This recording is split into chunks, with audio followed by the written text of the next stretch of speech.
Now, let's explore the various aspects of social development involved in a child's growth. So, what decides if your child will grow to be a socially mature person? Let me give you a spoiler. It's not about how much time they spend with the other children during the first 3 years. So, what are they? Let's find out. Temperament.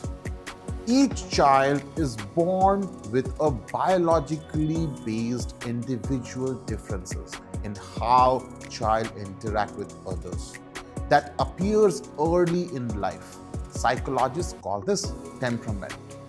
So genetics and the life in the womb, it wires the early nervous system in a way which decides the temperament and the development of personality later in life. The child's activity level, how easily they can be distracted, the intensity of their actions, how easily they get overstimulated, if they would adapt to changes in life easily or not, their mood, their persistence. Each child starts from a different baseline. So if you feel your child is unique and different from others, it's actually true. If your friend's child is cruising along through the early years while you feel you are struggling, it could also be because it's just that both children have very different temperament. Very, very important to know and internalize. We cannot somehow expect each child to react similarly to same situation.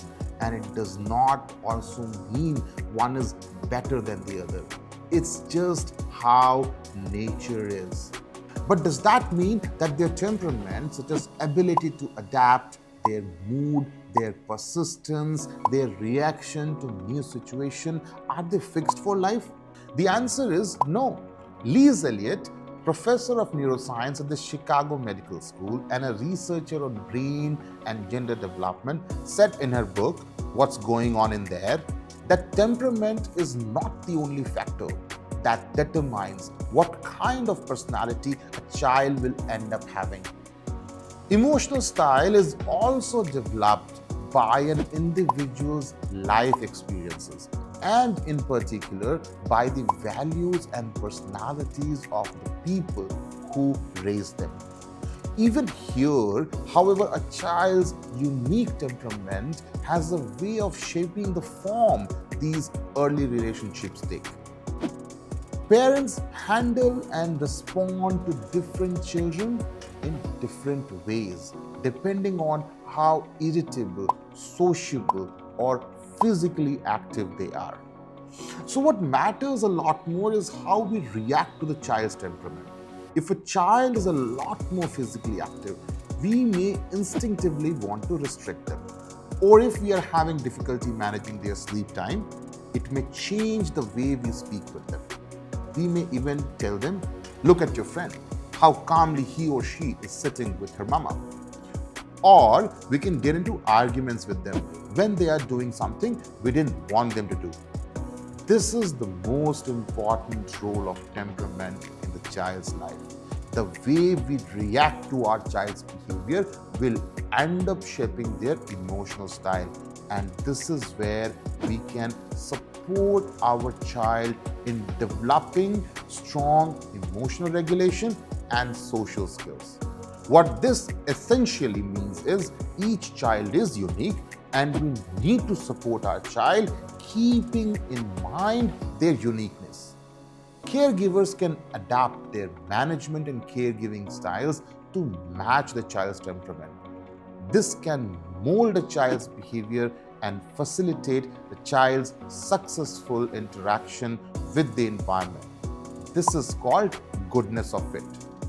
Our children don't need fixing, they need our understanding because that influences how we respond to them, which will define how our child will respond to the world.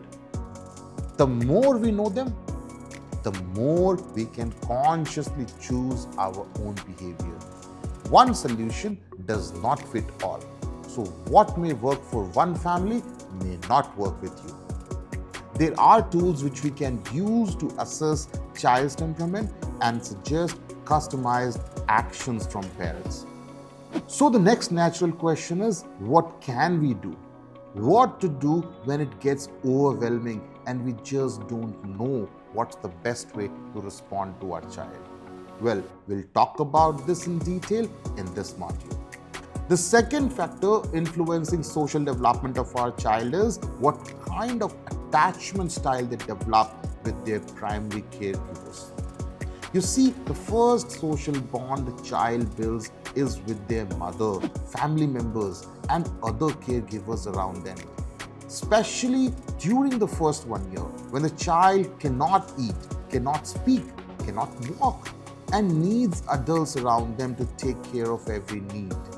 If the mother and other primary caregivers respond to the child when the child is under distress and communicates the need to be taken care of through cries, and if she or he gets timely and affectionate response from their caregivers, it helps the child develop basic trust in the world, that the world is a safe place, that at a time when they are having a difficult time, someone will come to help them. This allows the infant to seek for parents or the caregivers during times of stress. This is what is called a secure attachment. Children with a secure attachment tend to be better in social interactions, while those with an insecure attachment may struggle in this area. As you can imagine, anyone who has trust in human relationships and its value will be social than others. This secure attachment developed in the early years has a lifelong impact, and the research clearly supports this.